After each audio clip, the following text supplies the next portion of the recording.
চিকিৎসকের অবহেলায় রাজধানীর গ্রিন রোডের গ্রিন লাইফ হাসপাতালে রোগীর মৃত্যু হয়েছে, অভিযোগ স্বজনদের। চিকিৎসা না দিয়ে আইসিইউ এর খরচ নিশ্চিতে চাপ দেয় হাসপাতালটির জরুরি বিভাগের চিকিৎসক ডাক্তার সজীব নজরুল। এমনটি জানিয়েছেন চিকিৎসা নিতে আসা মৃতের স্বজনরা। বিস্তারিত ইফতেখার রেজার রিপোর্টে।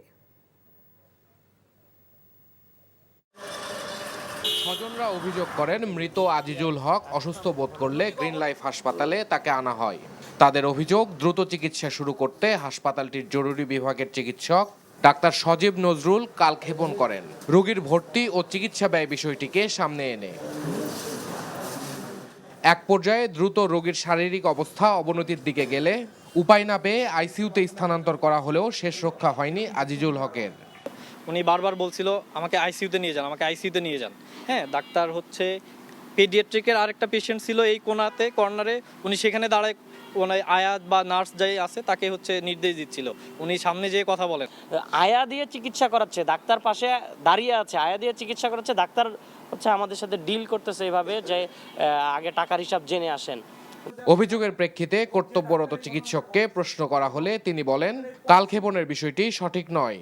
পেশেন্ট এত অস্থির এবং রেস্টেড ছিল যে ইসিজিটা আমরা ঠিক মতো করতে পারিনি, এবং সেটা করার পরে এবং আমি প্রথম যখন পেশেন্টটা দেখে ওনার ছেলেকে বলছি ওনার ভর্তি রাখবে, আর আমরা ওষুধগুলি রেখে দিছি, ওনারা ওষুধ দিছে ইঞ্জেকশন দেওয়ার পরে, কিন্তু তখন ওনারা আমাদের ডিসিশন জানান। এ বিষয়ে হাসপাতাল কর্তৃপক্ষ জানান, বরখাস্ত করা হয়েছে জরুরি বিভাগের কর্তব্যরত চিকিৎসককে।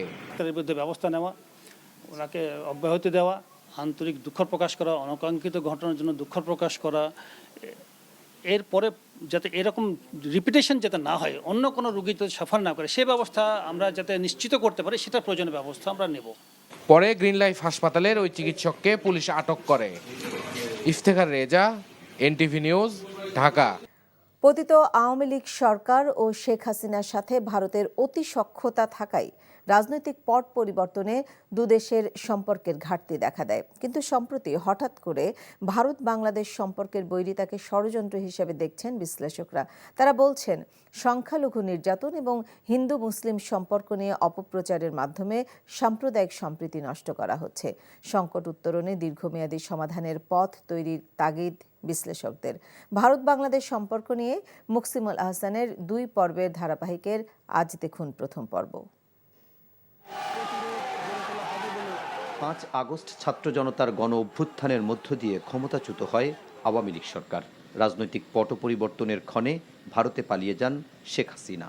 বিতর্কিত নির্বাচনের মাধ্যমে আওয়ামী লীগের ক্ষমতায় টিকে থাকা এবং শেখ হাসিনাকে ভারতে আশ্রয় দেয় দেশটির প্রতি ক্ষোভ বাড়ে এদেশের মানুষের। প্রথম থেকেই আমরা কিছু কি বলবো, একটু নেগেটিভ টোন এসেছে বাংলাদেশ থেকে ইন্ডিয়ার প্রতি। সেটা স্বাভাবিক, কারণ ভারতকে হয়তো তারা খুব দেখেছে দ্যাট ইন্ডিয়ার বা আওয়ামী লীগের সঙ্গে এত ক্লোজলি অ্যাসোসিয়েটেড যে তারা তাকে ভিন্ন করে দেখতে পাচ্ছে না। লাস্ট দুটো ইলেকশন স্পেশালি খুব কি বলবো, ফ্রি অ্যান্ড ফেয়ার হয়নি বলেই একটা ধারণা হয়ে গেছিল দ্যাট শেখ হাসিনা একটা জোর করে টিকে গেছে জায়গায়। আর সেই যে রাগটা বাংলাদেশে তার ওপরে, সেই রাগটাও এসে এখন পড়েছে ভারতের ওপরে। আওয়ামী লীগ সরকারের পতনের পর সংখ্যালঘু সম্প্রদায়ের ওপর ভারতীয় গণমাধ্যমে অপপ্রচার হচ্ছে উল্লেখ করে বিশ্লেষকরা বলছেন, এসব হামলার বেশিরভাগই হিন্দু বিবেচনায় হয়নি, বরং তা হয়েছে রাজনৈতিক কারণে। একজন হিন্দু একজন মুসলিম, তাদের মধ্যে কোনো একটা বিভেদের কারণে এটা এমন পর্যায়ে গেল যে একজন হয়তো এই দ্বন্দ্বের পরিপ্রেক্ষিতে মারা গেল। এখন একজন মুসলমান মারা গেলে হয়তো তাকে তখন সেক্ষেত্রে বলা হয় যে এই দ্বন্দ্বের কারণে একজন মারা গেছে। একজন হিন্দু মারা গেলে একজন সংখ্যালঘুষ্ঠকে নিহত করা হয়েছে, অথচ ঘটনা কিন্তু একটাই। সুতরাং একই ঘটনা কিন্তু এর ব্যাখ্যা প্রচার মাধ্যমে কিভাবে যাচ্ছে তার উপরে একটা প্রতিফলন সৃষ্টি হয়। মাইনরিটিদের উপরে যে ভায়োলেন্স হয়নি সেটা তো না, কিছুটা তো ভায়োলেন্স হয়েছে, কিন্তু যেই মাত্রার কথা তারা বলছে সেটা তো একটা বড় সেটা তো ঠিক না। একই সঙ্গে তারা বলছেন, ভারতে বাংলাদেশি হাইকমিশন অফিসে হামলা কিংবা চট্টগ্রামে আইনজীবী সাইফুল ইসলাম আলিফের মৃত্যুর পরও সহনশীল পরিচয় দেখিয়েছে এদেশের মানুষ।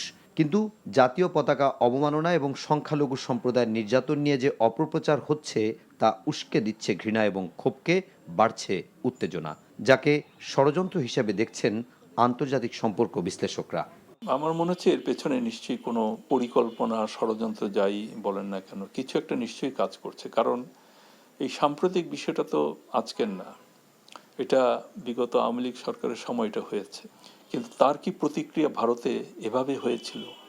এই যে পত্রিকাগুলোতে বা তাদের প্রচার মাধ্যমগুলোতে বাংলাদেশের বিপক্ষে যে অবস্থান, সুতরাং এটা কেন হচ্ছে? একটা ভেস্টেড কোয়ার্টার তো নিশ্চয়ই আছে, যারা এটা চেষ্টা করছে এটাকে আরো মানে কি বলবো, এটাকে বেশি করে করার। এই যে যেটা বলা হচ্ছে বারবার যে এখানে এই ইনসিডেন্টটা হলো, এখানে এইটা হলো, খুব খারাপ খারাপ ইমেজেস আমাদের চারিদিকে ছড়াচ্ছে, স্পেশালি সোশ্যাল মিডিয়ার সামনে। দুদেশের সম্পর্কের বিদ্যমান চ্যালেঞ্জ উত্তরণে দীর্ঘমেয়াদী সমাধানের উদ্যোগ নেওয়া জরুরি বলে মনে করেন আন্তর্জাতিক সম্পর্ক বিশ্লেষকরা। আপনি যখন একটা মেজরিটেরিয়ান ডেমোক্রেসির মধ্যে থাকেন তখন মাইনরিটি ইস্যুটা বারবার উঠে আসে। সো আমাদেরকে একটা লং টার্ম পার্সপেক্টিভ নিয়ে কিভাবে মাইনরিটিদের ইস্যুটাকে আমরা অ্যাড্রেস করতে পারি সেটা আমাদেরকে অবশ্যই দেখতে হবে। সেই সাথে বিশেষজ্ঞরা মনে করেন ভারত বাংলাদেশের সম্পর্ককে এগিয়ে নিতে দ্বন্দ্ব সংঘাতের পথ পরিহার করতে হবে, আলোচনাই হতে পারে সমাধানের কার্যকর উপায়। Muksimul Ahsan, NTV news, Dhaka. সংবিধানের পঞ্চদশ সংশোধনী বাতিল করেছে হাইকোর্ট। সেখানে আছেন আমাদের সহকর্মী হাসান জাভেদ, আমরা সরাসরি তার সাথে কথা বলছি। জাভেদ, আপনি আমাদেরকে এই বিষয়ে আপনার কাছে কি কি তথ্য আছে তা জানাবেন। মিতা, সংবিধানের যে পঞ্চদশ সংশোধনী হয়েছিল সেই সংশোধনীকে মানে চ্যালেঞ্জ করে হাইকোর্টে রিট করেছিল সুজন সম্পাদক বদিউল আলম মজুমদার। তারপর আরও বিএনপির মহাসচিব, জামাত ইসলামের সেক্রেটারি সহ আরও কয়েকজন এই মামলায় পক্ষভুক্ত হয়েছেন। তারপর আদালত রুল জারি করেছিল যে কেন তত্ত্বাবধায়ক সরকার ব্যবস্থাটা বাতিল করে যে পঞ্চদশ সংশোধনীটা হয়েছিল আওয়ামী লীগ সরকারের আমলে তা কেন অবৈধ ঘোষণা করা হবে না। তারপর 23 কার্যদিবস এটার উপর শুনানি হয়। শুনানি শেষে আজকে এখনও কিন্তু রায় ঘোষণা চলছে। তো ইতিমধ্যে আমরা যে তথ্যটা জানতে পেরেছি যে তত্ত্বাবধায়ক সরকার ব্যবস্থাটা বাতিল করে যে পঞ্চদশ সংশোধনী হয়েছিল সেই অংশটাকে মানে অবৈধ ঘোষণা করছে। তার মানে হচ্ছে সংবিধানে তত্ত্বাবধায়ক সরকার ব্যবস্থাটা আবার ফিরে আসছে এই হাইকোর্টের রায়ের মাধ্যমে। এইটুকু আমরা এখন পর্যন্ত বলতে পারি। আপনি জানেন যে পঞ্চদশ সংশোধনীর মাধ্যমে যে কয়েকটি বিষয় এনেছিল এবং বাতিল করেছিল তার মধ্যে হচ্ছে তত্ত্বাবধায়ক সরকার ব্যবস্থাটা বিলোপ করেছিল, শেখ মুজিবুর রহমানকে জাতির পিতা হিসেবে স্বীকৃতি দেওয়া হয়েছিল পঞ্চদশ সংশোধনীর মাধ্যমে, এবং সেখানে নারী আসন সংসদের যে 45টি ছিল সেখানে 50টি করা হয়েছিল। এখন এই বিষয়গুলি থাকবে কি থাকবে না আসলে পূর্ণাঙ্গ রায়ের পর বোঝা যাবে। এখনও কিন্তু রায় ঘোষণা করছেন বিচারপতি ফারাহ মাহবুব, যেই 2 সদস্যের যে বেঞ্চ হাইকোর্টের, তারা রায় ঘোষণা করছেন।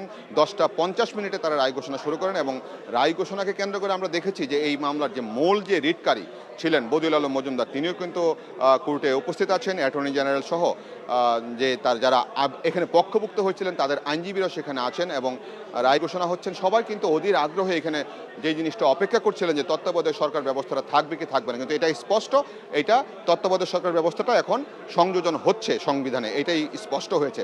আরেকটি বিষয় হচ্ছে কোর্ট যে অবজারভেশনে বলেছেন যে 4টি মূলনীতির উপর যে সংবিধান প্রতিষ্ঠিত হয়েছিল সেই মূলনীতিগুলিকে ওভারকাম করে এই ব্যবস্থাটা, এই সংশোধনীটা করা হয়েছিল, এটা একটা অন্যায় হয়েছিল এমনটাও কিন্তু তারা তাদের অবজারভেশনে বলেছেন। তো এখন দেখা যাক আসলে মূল রায়টা যখন প্রকাশ হবে আর কোন কোন বিষয়টা এখানে অবৈধ ঘোষণা হবে বা থাকবে আমরা সেটা স্পষ্ট করতে পারবো। আমরা এখন সেই পূর্ণাঙ্গ রায়টা যখন শুনতে পাবো তখনই আসলে বলতে পারবো। এখন একটা বিষয় স্পষ্ট যে তত্ত্বাবধায়ক সরকার ব্যবস্থাটা আবার ফিরে আসছে।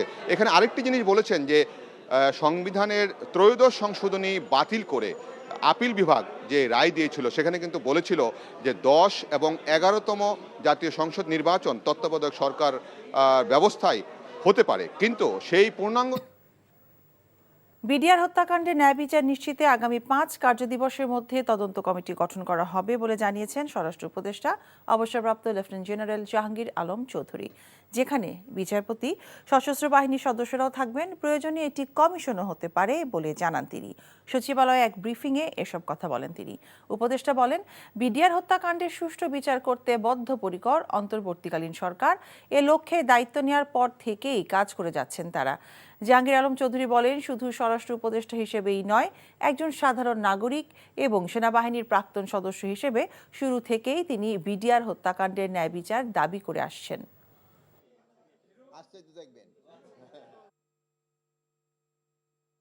শুধু স্বরাষ্ট্র মন্ত্রণালয়ের দায়িত্বপ্রাপ্ত উপদেষ্টা হিসেবেই নয়, একজন সাধারণ নাগরিক এবং সেনাবাহিনীর প্রাক্তন সদস্য হিসাবে আমি শুরু থেকেই বিডিআর হত্যাকাণ্ডের ন্যায় বিচার দাবি করে আসছি। বিডিআর হত্যাকাণ্ডের ন্যায় বিচার নিশ্চিতকরণের জন্য আগামী 5 কার্য দিবসের মধ্যেই একটি তদন্ত কমিটি গঠন করা হবে।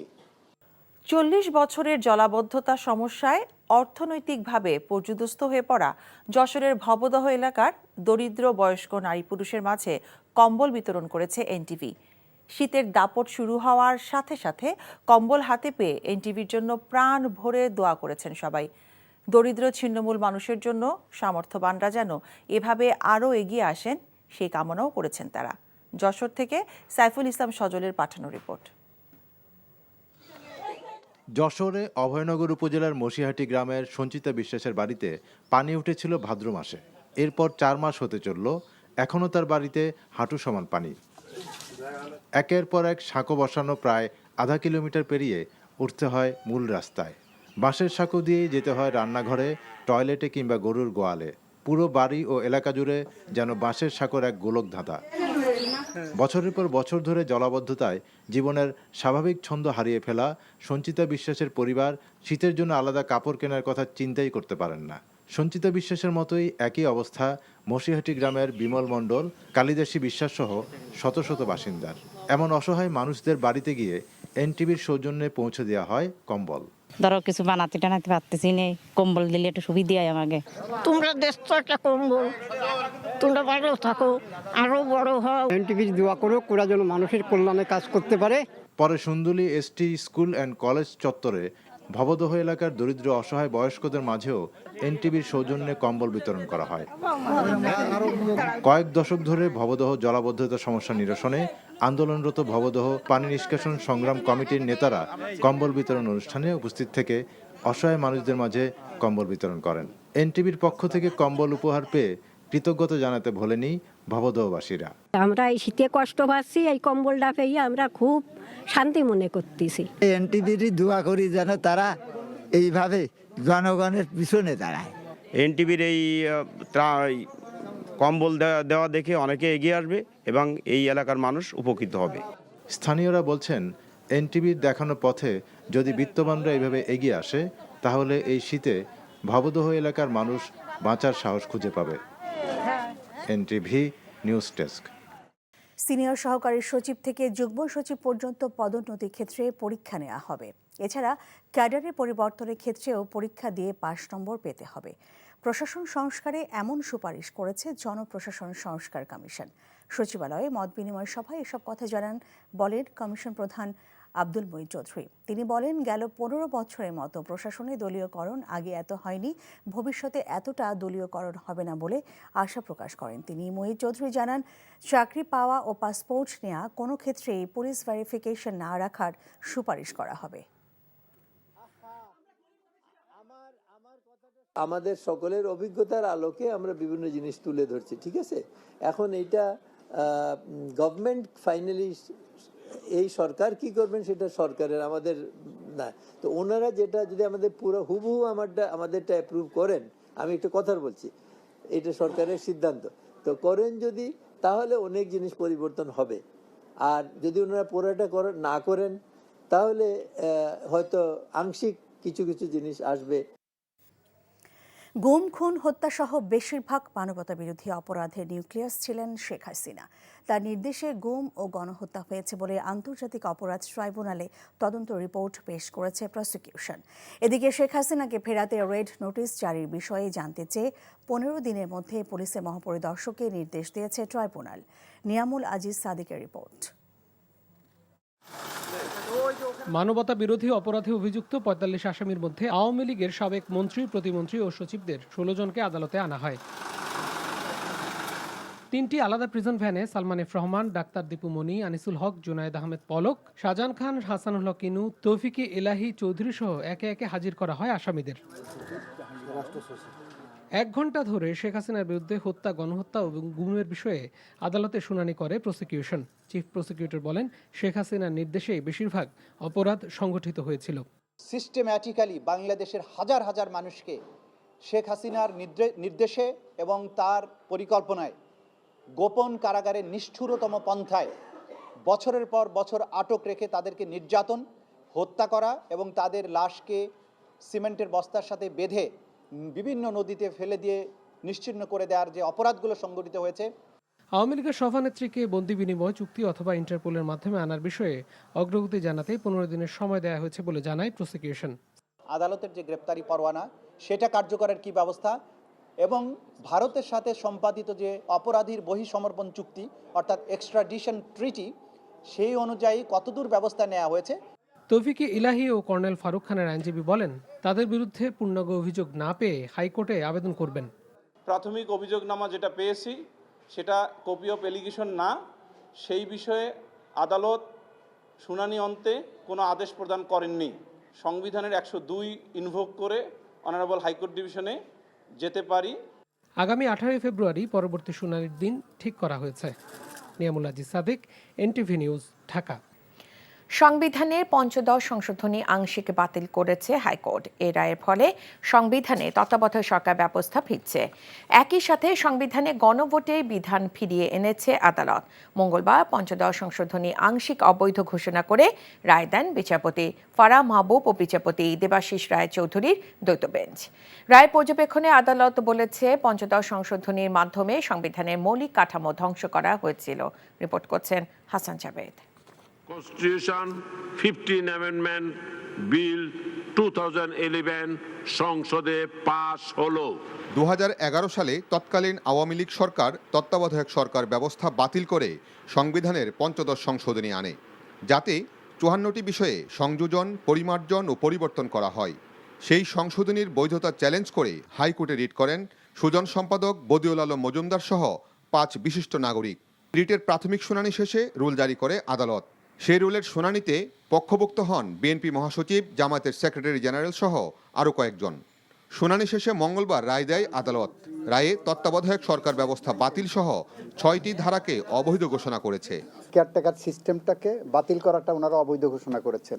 সংবিধানের একটা জায়গা ওনারা দিয়েছিলেন 44(2)তে, সরকার ইচ্ছা করলে যে কোনো জায়গায় হাইকোর্ট বসায় দিতে পারবেন, এটা অবৈধ। থার্ড, ওনারা বলেছেন রেফারেন্ডামের বিষয়ে সরকার যেভাবে সংকুচিত করেছিলেন, রেফারেন্ডামে জনগণের যে পাওয়ার, সেই পাওয়ারটা যেভাবে সংকুচিত করেছিলেন, সেই সংকুচিত করাটাকে ওনারা অবৈধ ঘোষণা করেছেন। This also hits the basic structure of our constitution. রায়ের পর্যবেক্ষণে আদালত বলে, তত্ত্বাবধায়ক সরকার রাজনৈতিক ঐকমত্যের ভিত্তিতে হয়েছিল, যে কারণে এটি সংবিধানের মৌলিক ভিত্তি হয়ে গেছে। সেই ভিত্তিকে ধ্বংস করা হয়েছে, অর্থাৎ গণতন্ত্র ধ্বংস হয়েছে পঞ্চদশ সংশোধনীর মাধ্যমে। 15th অ্যামেন্ডমেন্ট করে তারা জনগণের ভোটের অধিকার হরণ করেছেন।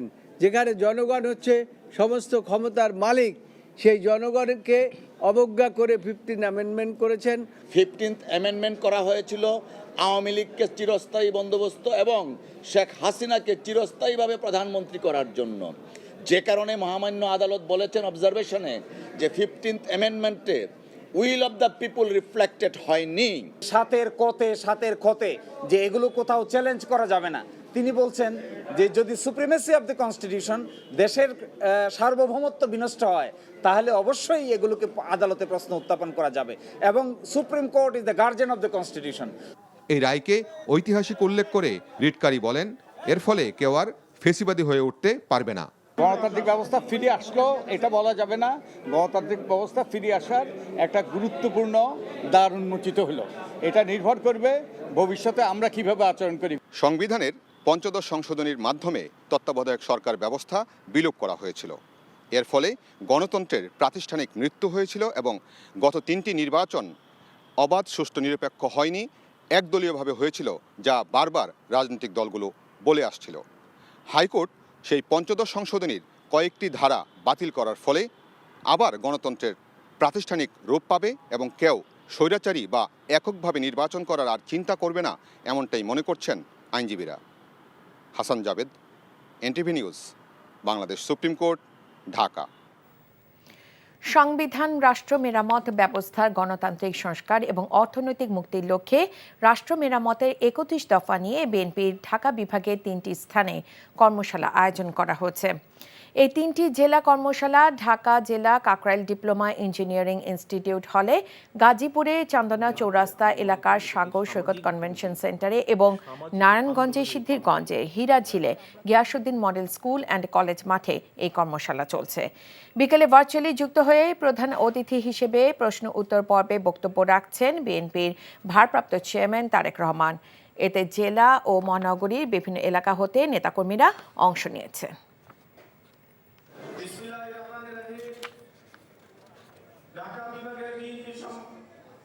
আমাদের আদর্শের জনক শহীদ রাষ্ট্রপতি জিয়াউর রহমান। ঢাকা বিভাগে 3 জেলায় প্রশিক্ষণ কর্মশালায় অনলাইনে যুক্ত হয়ে বক্তব্য রাখছেন বিএনপির ভারপ্রাপ্ত চেয়ারম্যান তারেক রহমান। সরাসরি যাচ্ছি তার বক্তব্যে। আপনারা সারাদিন এখানে আলোচনা করেছেন প্রতি জেলায়, এবং তারপরে বিকেল বেলায় কিছু কারো কিছু প্রশ্ন ছিল, জানার ছিল, সেগুলো নিয়ে আমরা কম বেশি আলাপ করেছি। আপনারা নিজেরাই খেয়াল করে দেখুন, আপনারা যেই বিষয়গুলো নিয়ে সারাদিন আলোচনা করেছেন এবং আপনাদের প্রশ্নের মধ্যে যেই বিষয়গুলো চলে এসছে, বিষয়গুলি কি ছিল? বিষয়গুলো ছিল, বলা যায় বিষয়গুলো সবগুলোই ছিল কিন্তু দেশের এবং দেশের মানুষের বিভিন্ন সুবিধা অসুবিধা সমস্যা নিয়ে, কনসার্ন নিয়ে আপনারা আলোচনা করেছেন। কেন আপনারা এই বিষয়গুলো আলোচনা করেছেন? খুব সহজভাবে যদি বলতে হয়, আপনারা যেই নেতৃবৃন্দ আজকে আমার সামনে বসে আছেন, থানা বা উপজেলা পর্যায়ে বা পৌরসভা পর্যায়ের নেতৃবৃন্দ, আপনারা কিন্তু প্রতিনিয়ত মানুষের সাথে, সাধারণ মানুষের সাথে উঠছেন, বসছেন, কথা বলছেন, দেখছেন, জানছেন, শুনছেন তাদের কাছ থেকে, এবং তাদের চিন্তা ভাবনার রিফ্লেকশন গুলোই কিন্তু আপনাদের প্রশ্নের মাধ্যমে উঠে এসেছে। এখন প্রিয় সহকর্মীবৃন্দ, আলোচনায় মোটামুটি ভাবে আপনারা বুঝতে পেরেছেন যে আমরা 31 দফার মাধ্যমে দেশ এবং দেশের মানুষকে নিয়ে ভবিষ্যতে কি চিন্তা করছি, কিভাবে রাষ্ট্রের কাঠামোর কিছু মেরামত করা সম্ভব হয়। আমরা বিগত যেই পলাতক স্বৈরাচারের বিরুদ্ধে দল মত নির্বিশেষে, শ্রেণী পেশা নির্বিশেষে প্রতিটি মানুষ আমরা দেখেছি কিভাবে জুলাই আগস্ট মাসে নেমে এসেছিলেন রাজপথে। এই সকল মানুষকে সাথে নিয়ে, সকল মানুষের কম বেশি সকলের যেই প্রয়োজন, তাদের যে চাওয়া প্রত্যাশা, দেশকে নিয়ে, ভবিষ্যৎকে নিয়ে, তার একটি সমষ্টিগত চিন্তার প্রতিফলন আমাদের এই 31 দফা। আপনাদের কথাবার্তাতেও সেগুলি আসছে। এখন প্রিয় সহকর্মীবৃন্দ, এই বিষয়গুলোকে নিয়ে আপনারা আজকে যা সারাদিন আলোচনা নিজেরা করেছেন, যা জেনেছেন, যা শুনেছেন, যা বুঝেছেন, এগুলো আমাদেরকে কিন্তু নিয়ে যেতে হবে আরো প্রান্তিক পর্যায়ের মানুষের কাছে, প্রান্তিক পর্যায়ের মানুষের কাছে নিয়ে যেতে হবে। আপনারা কৃষককে নিয়ে আলাপ করেছেন, এই 31 দফা কৃষকের কাছে নিয়ে যেতে হবে। প্রধান উপদেষ্টা ডক্টর মোহাম্মদ ইউনূস ত্রয়োদশ জাতীয় সংসদ নির্বাচনের যে সম্ভাব্য সময়সীমার কথা বলেছেন, সে অনুযায়ী নির্বাচন করতে নির্বাচন কমিশন প্রস্তুত বলে জানিয়েছেন প্রধান নির্বাচন কমিশনার এএমএম নাসির উদ্দিন। মঙ্গলবার দুপুরে রাজধানীর নির্বাচন ভবনে সাংবাদিকদের প্রশ্নের জবাবে সিইসি একথা জানান। তিনি বলেন, নতুন কমিশন দায়িত্ব নেওয়ার প্রথম দিন থেকে নির্বাচনের প্রস্তুতিমূলক কাজ শুরু করেছে। সুন্দরভাবে নির্বাচন সম্পন্ন করার জন্য যা যা প্রস্তুতি দরকার তারা তা এগিয়ে নিচ্ছেন বলেও জানান। সংসদীয় আসনের সীমানা পুনর্নির্ধারণের বিষয়ে সিইসি বলেন, সীমানা পুনর্নির্ধারণ হবে ন্যায্যতার ভিত্তিতে। অতীতে সীমানা নির্ধারণের ক্ষেত্রে যদি কোনো অনিয়ম হয়, কোনো প্রার্থীকে জেতানোর জন্য বা কাউকে হারানোর জন্য উদ্দেশ্যপ্রণোদিতভাবে কোনো সীমানা পুনর্নির্ধারণ হয়ে থাকে, কমিশন সেটা দেখবে বলেও জানান তিনি।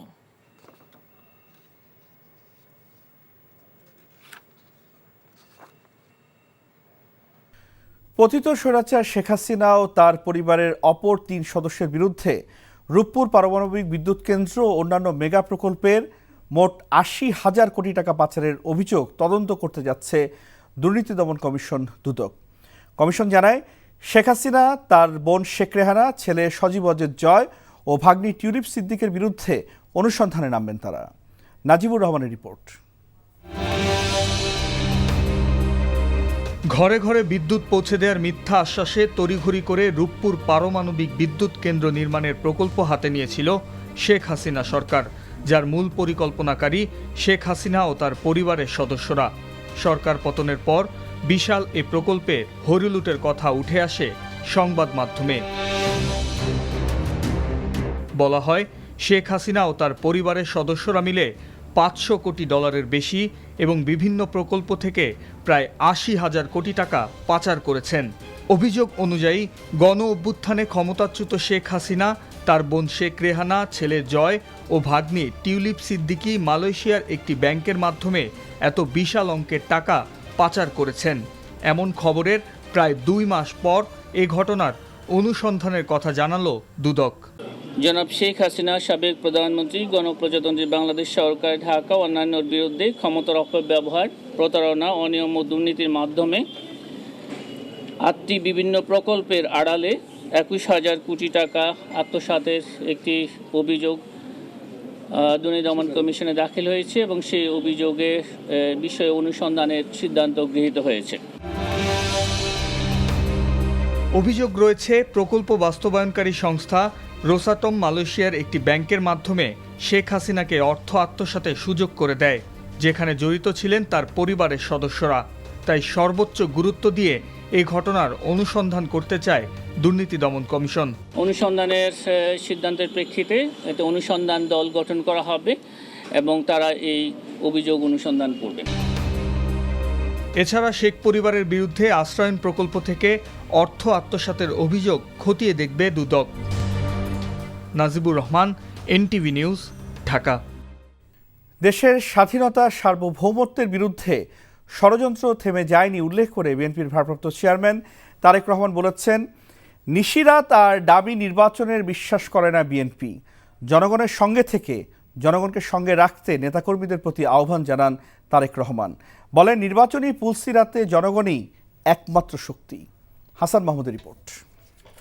আমি চাই এবং আমি বিশ্বাস করি ঢাকার কাকরাইল ডিপ্লোমা ইঞ্জিনিয়ারিং ইনস্টিটিউশন মিলনায়তন, গাজীপুরের চান্দনা চৌরাস্তার সাগর সৈকত কনভেনশন সেন্টার এবং নারায়ণগঞ্জের সিদ্ধিরগঞ্জের হিরাঝিলের একটি স্কুল মাঠে 31 দফা রাষ্ট্র সংস্কার নিয়ে বিএনপির ঢাকা বিভাগের পৃথক কর্মশালা অনুষ্ঠিত হয়েছে। বাংলাদেশের বিভিন্ন সেক্টরকে তারা ধ্বংস করেছে। লন্ডন থেকে অনলাইনে কর্মশালায় যুক্ত হয়ে তারেক রহমান বলেন, 31 দফাকে প্রান্তিক পর্যায়ের মানুষের কাছে নিয়ে যেতে হবে। তিনি বলেন, সবাইকে সতর্ক থাকতে হবে, কারণ ষড়যন্ত্র শেষ হয়নি। বাংলাদেশের স্বাধীনতার বিরুদ্ধে, সার্বভৌমত্বের বিরুদ্ধেও ষড়যন্ত্র অব্যাহত রয়েছে, থেমে যায়নি। স্বৈরাচার পালিয়ে গেছে, স্বৈরাচারের মাথা পালিয়ে গিয়েছে, কিন্তু লেজ শরীরের অনেকাংশ অবশিষ্ট রয়ে গিয়েছে। তারা কিন্তু ভিতরে ভিতরে ষড়যন্ত্র করছে। ষড়যন্ত্রের অংশ হিসাবে আমাদের ভিতরে অনেককে এজেন্ট ঢুকিয়ে দিয়েছে। এইগুলা ব্যাপারেও আমাদেরকে অ্যালার্ট থাকতে হবে। আপনাদের নেতা হিসেবে আপনাদের প্রত্যেকের প্রতি আমার নির্দেশনা থাকবে, শক্ত হাতে সেই লোকগুলোকে দমন করতে হবে। তারেক রহমান বলেন, বিএনপি জনগণের ভোটে বিশ্বাস করে, কোনো রাতের কারসাজিতে নয়। আমরা আমিরামি নির্বাচনে তো বিশ্বাসী না, আমরা নিশিরাতের নির্বাচনেও বিশ্বাসী না, আমরা ভোট ডাকাতের নির্বাচনেও বিশ্বাসী না। আমরা একটি স্বচ্ছ স্বাভাবিক নির্বাচনে বিশ্বাসী। আপনাদেরকে আমি 100% গ্যারান্টি দিয়ে বলতে পারি, কেউ যদি মনে মনে ভেবে থাকেন আরে এখানে তো প্রধান প্রতিপক্ষ নাই অথবা দুর্বল হয়ে গেছে, নির্বাচন খুব সহজ হবে, no no no and no. এই নির্বাচন অতীতের যে কোনো নির্বাচনের থেকে অনেক অনেক অনেক কঠিন হবে। জনগণের সঙ্গে থেকে নিজেদের মধ্যে গুণগত পরিবর্তন আনতে নেতাকর্মীদের প্রতি আহ্বান জানান তারেক রহমান। যতটুকু সুযোগ আছে, যতটুকু সময় আছে। Hasan Mahmud, NTV news, Dhaka. জনপ্রশাসনে উপসচিব ও যুগ্ম সচিব পদে পরীক্ষার মাধ্যমে পদোন্নতির সুপারিশের সিদ্ধান্ত নিয়েছে জনপ্রশাসন সংস্কার কমিশন। দুপুরে সচিবালয়ে সাংবাদিকদের মতবিনিময় সভায় কথা জানান কমিশন প্রধান আব্দুল মুঈদ চৌধুরী। বলেন, চাকরি ও পাসপোর্ট পাওয়ার ক্ষেত্রে পুলিশ ভেরিফিকেশন প্রথা তুলে দেয়া এবং সুপারিশ করা হবে। রিপোর্ট করছেন রকুনউদ্দিন। জবাবদিহিতামূলক, দক্ষ ও নিরপেক্ষ জনপ্রশাসন ব্যবস্থা গড়ে তোলার লক্ষ্যে 3 অক্টোবর গঠন করা হয় জনপ্রশাসন সংস্কার কমিশন। দেড় মাস পর মঙ্গলবার সচিবালয়ে দায়িত্ব পালন করা সাংবাদিকদের সাথে মত বিনিময় করেন জনপ্রশাসন সংস্কার কমিশনের প্রধান ও সদস্য সচিব। এ সময় সাংবাদিকদের পক্ষ থেকে বিভিন্ন মতামত তুলে ধরা হয়। তার প্রেক্ষিতে কমিশন প্রধান জানান, পদোন্নতির ক্ষেত্রে পরীক্ষার পাশাপাশি উপসচিব পদে প্রশাসন ক্যাডারের জন্য 50% এবং অন্য ক্যাডার থেকে 50% নেবার সুপারিশ করা হচ্ছে। সুপারিশ করা হবে পুলিশ ভেরিফিকেশন প্রথা তুলে দেবারও। পুলিশ ভেরিফিকেশন একটা ম্যান্ডেটরি, এটা আমরা রিকমেন্ড করতেছি, এটা থাকবে না, কোথাও থাকবে না। আপনি নাগরিক পাসপোর্ট নেবেন, আপনার নাগরিক অধিকার, পরীক্ষা ছাড়া কেউ হবে না। পাবলিক সার্ভিস কমিশন পরীক্ষা নেবে এবং 70 মার্ক না পেলে প্রমোশন পাবেন। গেল 15 বছরে প্রশাসনের দলীয়করণ হয়েছে দাবি করে ভবিষ্যতে তা যেন না হয় সে লক্ষ্যে সুপারিশ থাকবে বলেও জানান আব্দুল মুঈদ চৌধুরী। দলীয়করণ এর আগে এরকম করা হয় নাই, এইটাই প্রথম করা হয়েছে, এর আগে করা হয় নাই। এটা 15 বছরের একটা এটা আমার মনে হয় না ভবিষ্যতে থাকবে। ব্যুরোক্রেসি সরকারকে, নির্বাচিত সরকারকে কন্ট্রোল করবে। This is contrary to democratic values. Faridpur ও কুমিল্লাকে আলাদা বিভাগ করার সুপারিশ করা হবে বলে জানান জনপ্রশাসন সচিব। আর কোনো কর্মকর্তাকে সাধারণ জনগণের স্যার সম্বোধন করার প্রয়োজন নেই বলেও জানান তিনি। বিগত সরকার জেন্ডার চেঞ্জ করে দিয়েছিল, পুরুষ মহিলা সবাইকে বাধ্যতামূলক স্যার ডাকতে হইতো। আপনারা জানেন তো, আপনারা মিডিয়াতে আছেন না, এই মেসেজ কিন্তু দেওয়া হয়েছে। মেন্টালি তারা এখন প্রস্তুত যে ভাই ডাকা মানে অসম্মান করা না, ভাই ডাকা মানে হলো আপন হওয়া। আর আপনারা মেয়েদের ব্যাপারে বলি, মেয়েরা তো আমরা ম্যাডাম ডাকলেও খুশি, আপা ডাকলেও খুশি, সবচেয়ে খুশি হলো আপু। এ সময় ছাত্র জনতার অভ্যুত্থানে সাংবাদিকদের ভূমিকা ছিল না মন্তব্য করায় তোপের মুখে পড়েন কমিশন প্রধান। বাকবিতণ্ডাও চলে বেশ কিছুক্ষণ। NTV news, Dhaka. Awami League সাধারণ সম্পাদক ওবায়দুল কাদের 3 মাস দেশের কোথায় কিভাবে ছিলেন সরকারের কাছে সেই তথ্য নেই বলে জানিয়েছেন স্বরাষ্ট্র উপদেষ্টা এবং প্রধান উপদেষ্টার প্রেস সচিব। গ্রেপ্তারি পরোয়ানা জারির পরও কাদের 3 মাস ধরে কোথায় লুকিয়েছিলেন আর কিভাবে পালিয়ে গেলেন, আইনশৃঙ্খলা বাহিনীর কাছে তা জানতে চেয়েছে আন্তর্জাতিক অপরাধ ট্রাইব্যুনাল। আরও জানাচ্ছেন মুকসিমুল আহসান। পালাবো না, কোথায় পালাবো? পালাবো না, প্রয়োজনে ফখরুল সাহেবের বাসায় গিয়ে উঠবো। এমন দম্ভ নিয়ে বড় গলায় রাজনীতির মাঠে আওয়ামী লীগ সাধারণ সম্পাদক বক্তব্য দিলেও 5 আগস্টে রাজনৈতিক পট পরিবর্তনের পর গা ঢাকা দেন ওবায়দুল কাদের। তিনি কোথায় আছেন, দেশে নাকি বিদেশে? ভেতরে ভেতরে এ নিয়ে নানা জল্পনা কল্পনা আর আলাপ আলোচনা থাকলেও বিষয়টি নিয়ে সংবাদ প্রচার করে একটি জাতীয় দৈনিক, যেখানে বলা হয় 95 দিন দেশে থাকলেও 8 নভেম্বর তিনি কলকাতায় পৌঁছেছেন। সংবাদপত্রটির তথ্য মতে তিনি এক বিশেষ স্থানে আদর যত্নে দিন কাটাচ্ছিলেন। সবুজ সংকেত পাওয়ার পর সড়ক পথে তিনি বিশেষ ব্যবস্থায় ভারতের মেঘালয়ের রাজধানী শিলং পৌঁছান, সেখান থেকে যান কলকাতায়। এমন সংবাদের ভিত্তিতে মঙ্গলবার বিষয়টি আন্তর্জাতিক অপরাধ ট্রাইব্যুনালের নজরে আনেন চিফ প্রসিকিউটর তাজুল ইসলাম। পরে এ নিয়ে নির্দেশনা দেয় আদালত। উনি দীর্ঘদিন গ্রেপ্তারি পরোয়ানা জারি হওয়ার পরে দেশে ছিলেন, কিন্তু তাকে গ্রেপ্তার করা যায়নি। সেজন্যই আদালত আজকে ব্যাখ্যা চেয়েছেন যে উনি কোথায় কিভাবে ছিলেন, কিভাবে পালালেন, এই ব্যাপারে যেন আইনশৃঙ্খলা রক্ষাকারী বাহিনী একটা প্রতিবেদন দেন। এবং আমরা আশা করব যে এই আন্তর্জাতিক অপরাধ ট্রাইব্যুনাল এইটা জাতীয় একটা ট্রাইব্যুনাল, যত শক্তিশালী সংস্থাই হোক, আইন শৃঙ্খলা রক্ষাকারী বাহিনী হোক, তারা যদি এটা পালন না করেন তাহলে ধরে নেওয়া হবে তারা রাষ্ট্রের সাথে সহযোগিতা করছেন না। এ বিষয়ে সরকারের সংশ্লিষ্ট কর্তা ব্যক্তিদের কাছে জানতে চাইলে তারা বলেন, ওবায়দুল কাদের এতদিন দেশে ছিলেন কিনা কিংবা কিভাবে দেশ ছেড়েছেন সেই তথ্য তাদের কাছে নেই। আমরা যদি তার জানতাম আমরা অবশ্যই ধরে ফেলতাম। আপনারা বলেন যে আপনারা একটা খবর দিয়েছেন তাই ওই জায়গায় লুকে আছে, আমরা তারা ধরি নাই। আগে সরকারের যে প্রাইম মিনিস্টার ছিল, ওনার আত্মীয় স্বজনের 16টা এমপি ছিল, উনি কিন্তু আগে সব কটারই ভাগাই দিয়েছে। এই ক্ষেত্রে হয়েছে, এরা আগেই চলে গেছে, এরা তো বুঝতে পারছে যে আমরা তো ধরা খেয়ে যাবো। ওবায়দুল কাদের 3 মাস বাংলাদেশে ছিলেন কি ছিলেন না, এটা পুরো জিনিসটা তো আমরা তো সত্যি এটা তো তথ্যভাবে আমরা তো এভিডেন্সটা আমরা এখনো আমাদের হাতে নাই। একই সঙ্গে তারা বলছেন বিষয়টি খতিয়ে দেখা হচ্ছে, তবে 5 থেকে 8 আগস্ট পর্যন্ত যারা দেশ ছেড়ে পালিয়েছেন তাদের বিষয়ে স্পষ্ট ব্যাখ্যা দেওয়া সম্ভব না, কেননা তখন দেশে কোনো সরকারই ছিল না। Muksimul Ahsan, NTV news, Dhaka.